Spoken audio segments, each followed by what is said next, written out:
जारी विरोध प्रदर्शन यह गंभीर चिंता का विषय है और यह अत्यंत दुर्भाग्यपूर्ण है कि हमारे देश के छात्रों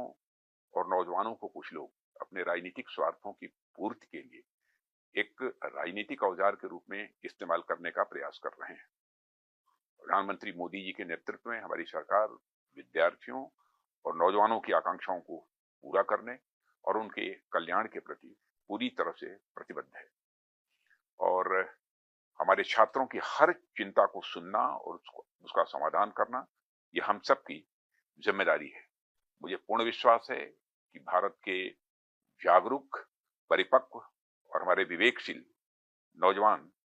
ऐसे भ्रामक प्रयासों को भली भांति समझते हैं और वे प्रगति, विकास तथा राष्ट्र निर्माण के ही वो मार्ग को चुनेंगे। मैं पूरी तरह से आश्वस्त हूं। हम इस बात के लिए भी पूरी तरह से प्रतिबद्ध हैं कि किसी भी व्यक्ति, विशेषकर हमारे छात्रों और नौजवानों के साथ किसी भी प्रकार का अन्याय न हो और विपक्ष के कुछ नेताओं द्वारा मैन्युफैक्चर्ड एक सेंस ऑफ एंगर,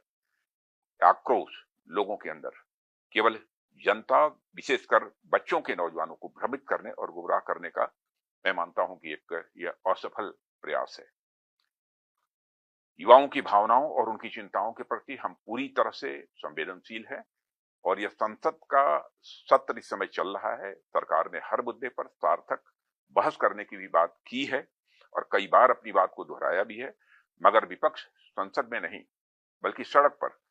मुद्दों का समाधान करने का मैं मानता हूं अनुचित प्रयास कर रहा है